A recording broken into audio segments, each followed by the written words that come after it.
Hola, mi nombre es Luis Paulo Hernández Paya, soy estudiante de la Corporación Interuniversitaria Iberoamericana en Maestría de Educación. Mi equipo de trabajo está conformado por la docente Carmen Nilza Toro y la docente Luz Albén Méndez. ¿Qué es una escuela sostenible? ¿Sí? Y para ello debemos tener presente que la sostenibilidad ambiental, la economía y la parte social tienen que ir de la mano. Retrocedamos un poco en la historia de la educación para dar respuesta. Vamos a la Grecia antigua. La Grecia antigua está dividida en tres partes o tres momentos fundamentales. Tenemos la Grecia arcaica, la Grecia clásica y la Grecia helenística. Cuando hablamos de la Grecia arcaica, estamos hablando de esa época aristocrática donde solamente algunos, los pocos, los mejores, por decirlo así, tenían acceso a la educación. Eran exclusivos, ¿sí? No permitían que cualquier persona tuviera acceso a la educación como tal. Sin embargo, aparece un personaje que es Hesiodo, donde manifiesta su oposición e infiere que la educación es un pilar o un principio para todos. También aparece lo que es la paideia. ¿Qué es la paideia? Es lo que hoy conocemos como pedagogía, lo que nos lleva a ese conocimiento como tal. Pero si vemos un poquito o analizamos de esa manera la Grecia arcaica con el contexto actual, no es muy diferente. ¿Por qué? Hay un pueblo que lucha porque todos tengamos acceso a la educación, porque exista esa inclusión como tal. Sin embargo, hay unos pocos que son esos líderes políticos que tienen ese poder que solamente lo quieren para sí mismos. Nos vamos un poco a la Grecia clásica. Habla de tres principios fundamentales. Tenemos el concepto de gimnasio, que es la simposia, y por último nos habla acerca del maestro o como tal la parte gramatical, por decirlo así. El gimnasio hace referencia al autocuidado de nuestro cuerpo, a nosotros mismos como seres, ¿sí? Nuestra integridad personal. La simposia es la parte argumentativa, cuando tú tienes como ese furor para contestar algo, para ser crítico. Y el maestro pasa es por decirlo así, esa persona élite que todo su conocimiento pasa a un escrito. Aparece también la Grecia helenística. En esta parte nos infiere cuando el Imperio Romano quería que en medio de su expansión todos tuvieran o adoctrinaran su pensamiento, que los bárbaros, en ese entonces, ellos como tal tuvieran este pensamiento.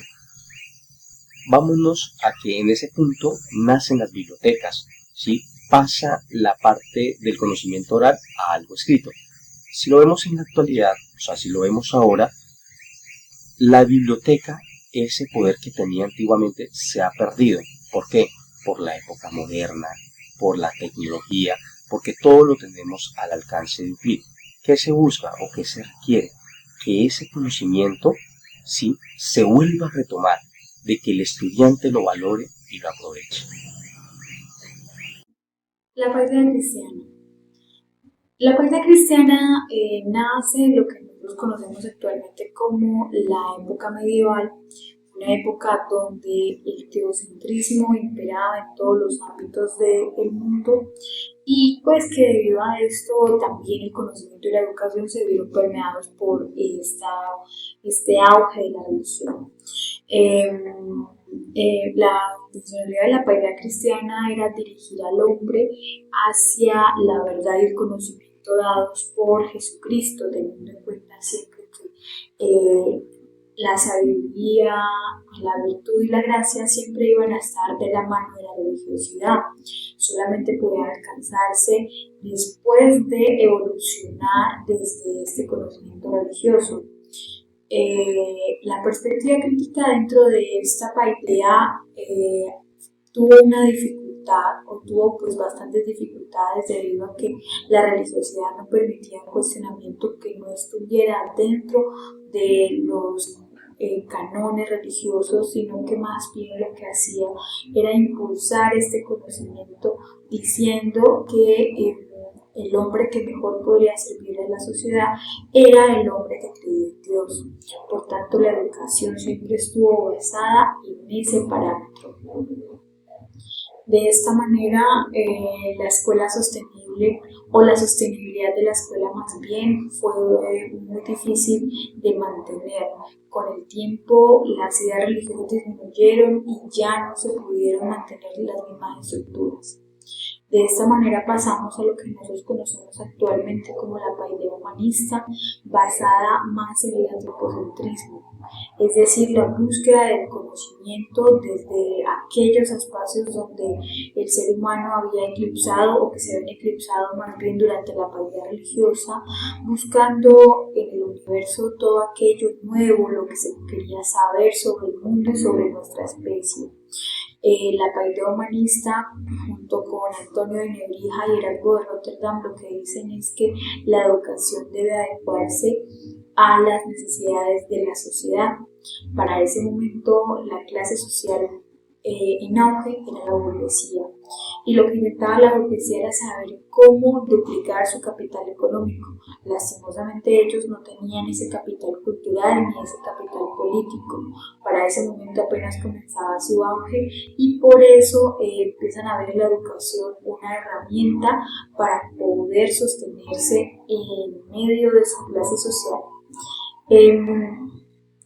La perspectiva crítica aparece justamente dentro de lo que nosotros conocemos o lo que decimos que es explorar estos límites que no estaban permitidos durante la paideia cristiana, ayudando a que el mundo se adaptara o se reinventara con mucha más facilidad que en otras épocas. La educación o la sostenibilidad de la educación se da precisamente porque el Estado comienza a subsidiar esta educación intencionado por el bienestar que se buscaba. También se empieza a vincular a las mujeres con una forma de equidad, con una forma de mantener una sociedad mucho más libre, pero también aparecen nuevos cuestionamientos sobre cómo esta educación está reproduciendo dichas estructuras. La paideia moderna nace a finales del siglo XVII y a comienzos del siglo XVIII. Esta es una época fundamental porque también con ella llega el tiempo de la Ilustración. La intencionalidad de esta paideia era convertir al hombre o al niño desde muy temprana edad en un ser racional, en un ser sin un referente trascendental, o sea, sin un Dios como lo conocemos, creador de todo. Por el contrario, el Dios se convertiría en la razón, trayendo con ella las ciencias como la física, la química y la matemática, donde solamente eso era lo que se debería enseñar y que el niño debería de aprender para poder ser valorado y aceptado dentro de la sociedad. Esto abre una brecha sumamente importante o abismal en la educación porque se condiciona al ser, a ser un ser racional, a ser un ser ilustrado, y deja de lado su humanidad, deja de lado su espiritualidad, deja de lado su naturaleza. Por el contrario, su naturaleza se convierte en la racionalidad, donde sea lo que sea, está bien visto y bien hecho.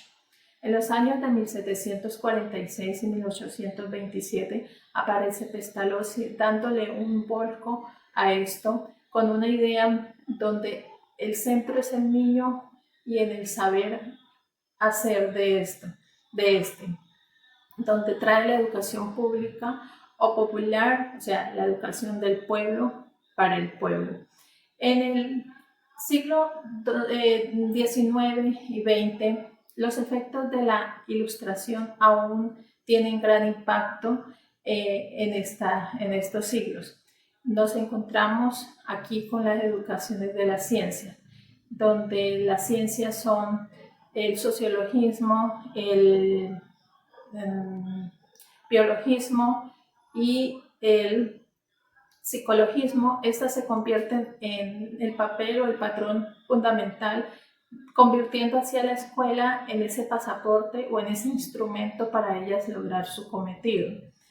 A raíz de todo esto aparece una mujer llamada María Montessori, quien viene con su nueva ideología, con su nuevo experimento o su nueva investigación, y convierte al niño en su centro, dándole paso así a la investigación en todas sus facetas, donde el niño es el que hace, experimenta y actúa, dándole así también a esta sostenibilidad de la educación unos tropiezos, porque ya deja de pasar del racionalismo a una escuela activa.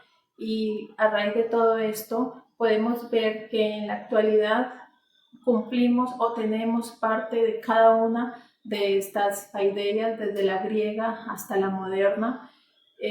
Compartimos o tenemos algunas partecitas de ella, pero que día tras día se busca llegar a una educación mejor, a una educación donde integre a la comunidad educativa, pero que también se integre y haya compromiso de los entes estatales. Solamente así, de esta manera, se podría lograr que la educación fuese muchísimo mejor y que cumpliera a cabalidad su objetivo.